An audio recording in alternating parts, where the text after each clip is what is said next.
Sziasztok! Megnézzük, hogy mit nem mond el nektek az a személy, akire gondoltok. Ő lehet akárki.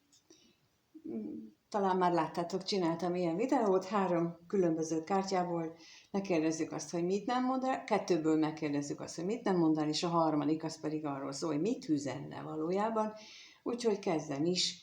Nézzük az elsőt, hogy mit nem mond el ez a személy, akire gondoltok.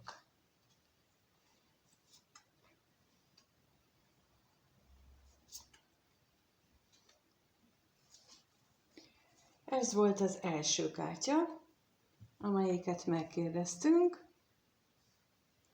és most következik a második, ez egy másik fajta kártya, ugyanígy 3 lapot kérdezek, hogy mit nem mond el az a személy, aki a gondolatotokban van.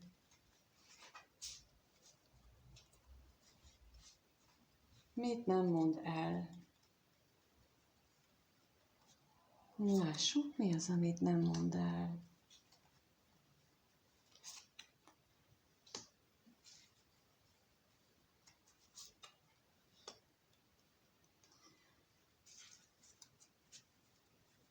És akkor ez volt a második, és megnézzük a harmadik kártyával azt, hogy valójában mi az, amit üzenni szeretne.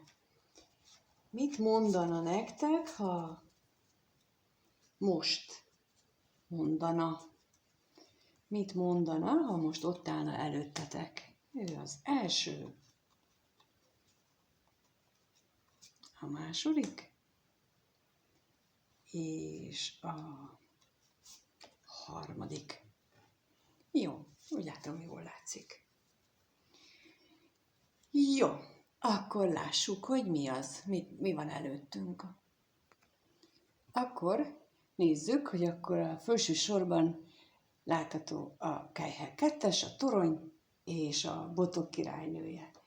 A középső sorban az érmék 2-es, a csillag és a botok királya. És akkor itt majd később nézzük. Hát, elmondom nektek, hogy a szöveg az nagyon is passzol ehhez, ugyanis mit nem mond el nektek? Az, hogy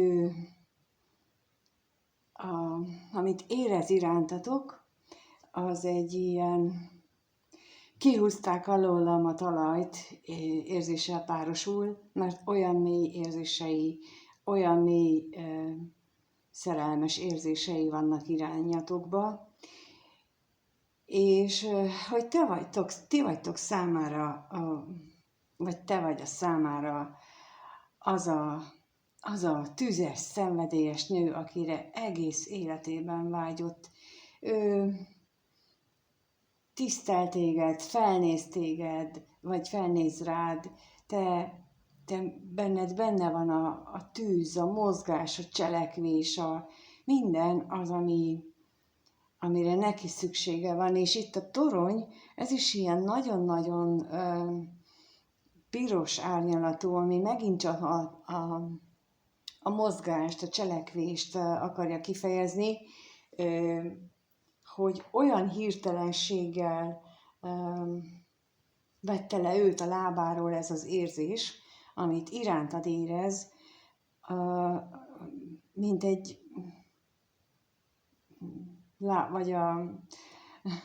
mint egy vulkánkitörés, amikor elindul a láva, és ilyen hirtelen, ilyen nagyon váratlanul, de ilyen nagy erővel, nagy hőfokkal, nagy hívvel, nagy lendülettel, nagy szenvedéllyel, tehát, hogy ő úgy érzi, úgy éli meg, és erről nem mer nektek beszélni, hogy ez teljesen maga alá gyűri őt, ez az érzés, és hogy titeket ennek lát, ennek a csodaszép, magabiztos, tüzes, az ő életének a királynőjének. És a második sorban pedig azt látjuk, hogy azzal kezdődik, hogy ő bizonytalan, döntésképtelen, nem tudja, hogy mit csináljon, egész egyszerűen nem tudja, hogy hogyan küzdjön meg ezzel az egésszel, és hogy most magával küzdjön-e, vagy a környezetével küzdjön, vagy kivel küzdjön egyáltalán, de olyan, minthogyha ennek a képi világában ugye van olyan érmék kettes, ahol így fönt van az érme, meg lenne a másik, tehát, hogy ilyen nagyon nagy a szintkülönbség, itt viszont meg már olyan, mintha már majdnem kiegyenlítődött volna. Tehát lehetséges, hogy benne ez a vágy, hogy tulajdonképpen dűlőre jusson magával, ez nem tegnap kezdődött, és most már halad előre, legalábbis már majdnem elérte azt, amit így kiegyenlítődésnek mondanánk. És most, hogy így nézem a lapokat, most tűnt fel, hogy megint mennyire szinkronban van ez az egész, mert ha megnézitek, itt van a kelyhek kettese, itt az érmék kettese. Ez az érzelmeknek a szövetsége, a pár, arról a párról szól, aki érzelmileg egymással egyfajta szövetséget kötött. Itt pedig az érmék kettese van, ami viszont az anyagi világban nyilvánul meg.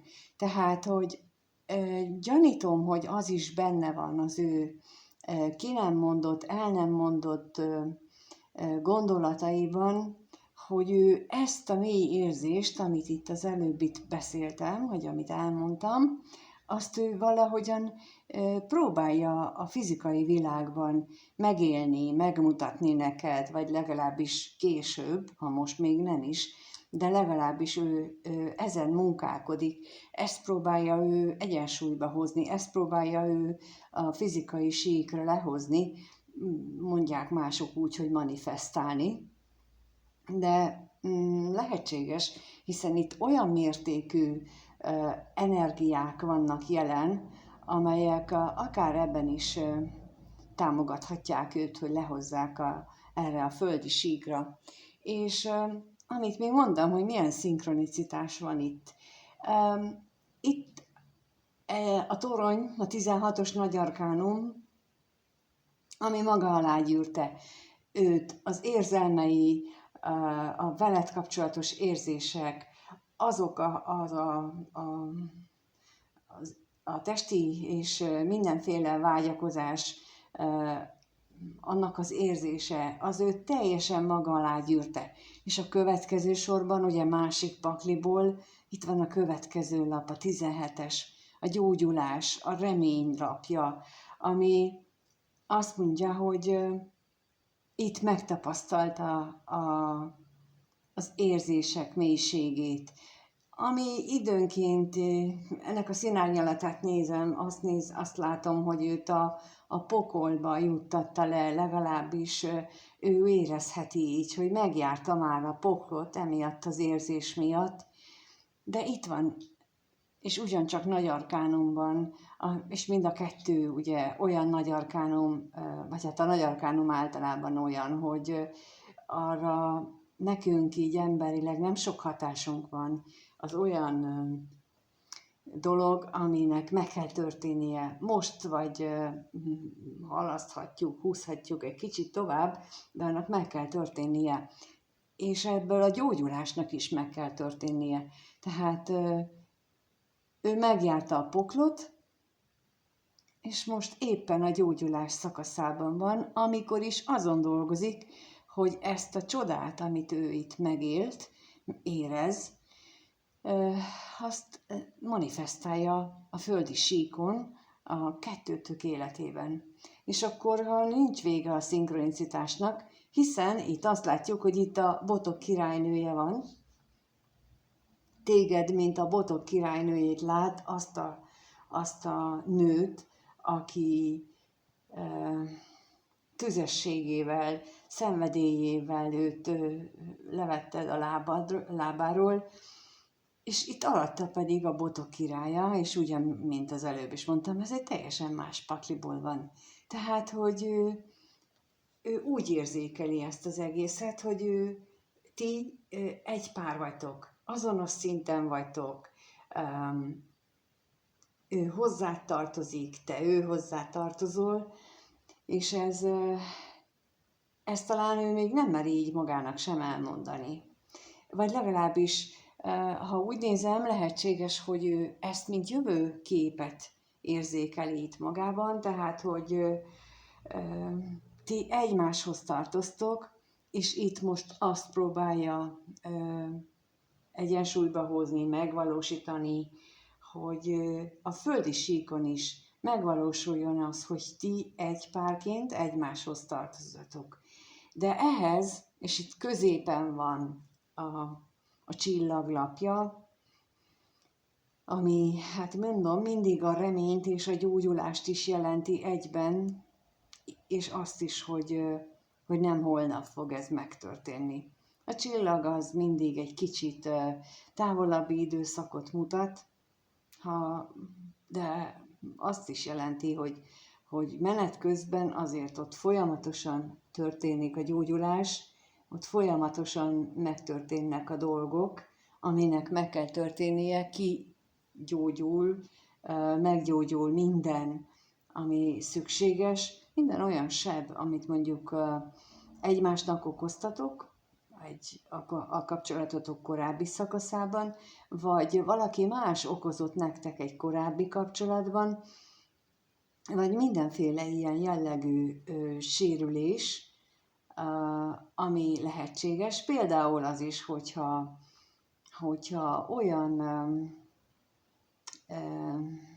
érzelmi sérülésetek van, amit belső gyermekmunkával kellene feldolgozni, akkor itt ezt is jelentheti ez a csillaglapja, hogy egy gyermekkori sérülést, az például, hogy túlságosan sokáig gyereknek tekintettek benneteket, vagyis állandóan úgy tekintettek rátok, még akkor is, amikor már felnőttek voltatok, csak azért, mert kicsit furcsán viselkedtetek, ezért az egész család, vagy a család nagy része ilyen gyerekesnek gondolt. Például ilyennek a gyógyítása is, vagy gyógyulása is beletartozhat ebbe, és ahhoz, hogy valóban király és királynőként alkossatok egy párt, ahhoz bizony ezeknek a sebeknek a gyógyulására szükség van. És itt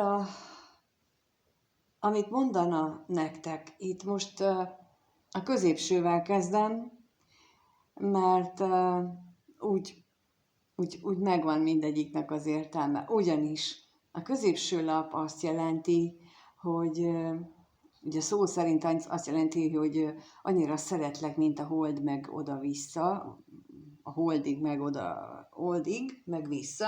Ezt magyarul úgy mondjuk, hogy úgy szeretlek, annyira szeretlek, mint amilyen nagy az óceán, vagy mint amilyen mély az óceán. Tehát, hogy ilyen határtalan szeretetet és szerelmet érez irántatok. Ezt elmondaná. És azt is elmondaná, hogy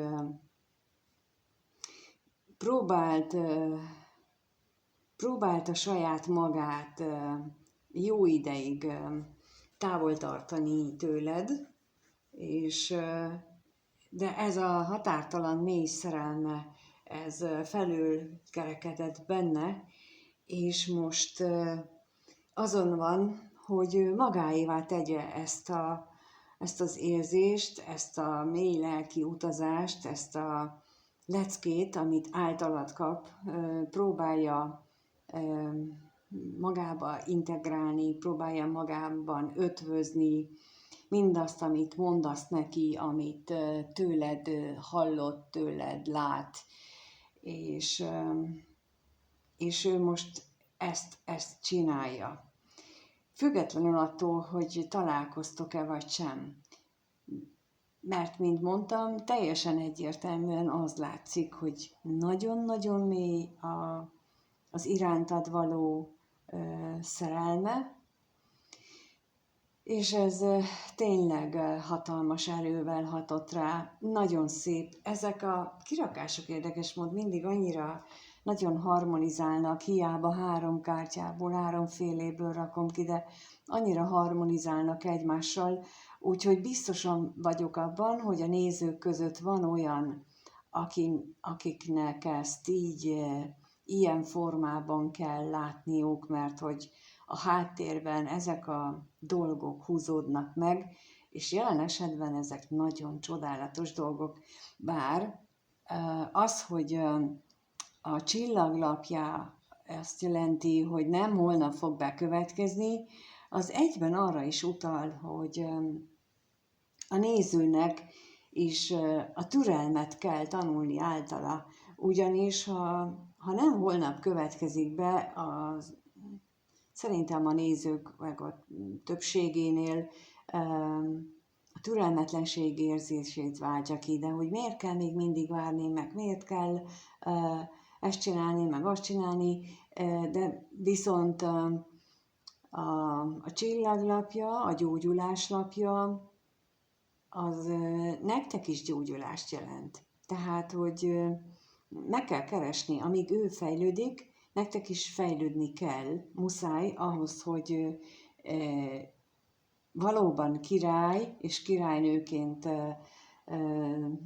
tudjatok egy pár lenni, mert ő itt most én már nagyon érdekes, hogy ez a virág szúrta meg a szememet, lehet, hogy ő csak tavaszra lesz kész. És bár most elég tavasz van, de ez a gyümölcsfá virágzásnak az időszakán már nagyjából túl vagyunk, úgyhogy lehet, hogy csak a jövő tavasz az, amire ő királlyá emelkedik, és fel tudja ezt dolgozni, ami összhangban is lenne például a reménylapjával, vagy a csillaglapjával. Tehát, hogyha most időpontot kellene mondanom, hogy mikorra készül ő el, mikorra lesz ő belőle egy király, és mikorra kell nektek királynővé válni, mert az, hogy ő annak lát, az egyáltalán nem biztos, hogy ti attól még azok is vagytok. Ezért érdemes számot vetni, hogy amikor ő odajön, akkor valóban egy párt alkossatok. Tehát, hogy mind a ketten kész legyetek erre, és mind a kettőtökben meglegyen ez a kiegyensúlyozódás. Úgyhogy, hát nagyon, nagyon csodásnak találom ezt a kirakást. Én boldog vagyok, hogy ilyet átadhatok nektek. Köszönöm szépen, hogyha itt voltatok. Nagyon örülök, hogyha megírjátok azt nekem, kérlek, a kommentbe írjátok meg, hogy ti ezt hogyan élitek meg, vagy hogy mennyire okoz ez problémát, hogy mondjuk itt tavaszig kell várni, vagy a gyógyulásban ti mit gondoltok, hogy nektek milyen gyógyulásra van szükségetek? Tudnátok-e, vagy akarnátok-e ezért mondjuk tenni, hogyha mondjuk biztosan biztosítana benneteket arról, hogy ő tényleg dolgozik magán, akkor ti mit tennétek ezért? Ezt nyugodtan a kommentben vagy személyesen megírhatjátok, nagyon szívesen veszem. Ha személyes kirakást szeretnétek, akkor a leírásban megtaláljátok az elérhetőségemet, és kérlek ott keressetek, igyekszem gyorsan is reagálni, és köszönöm a lájkot, ha tetszik a videó, és a feliratkozást, és egyébként pedig mindenkinek minden jót kívánok. Sziasztok!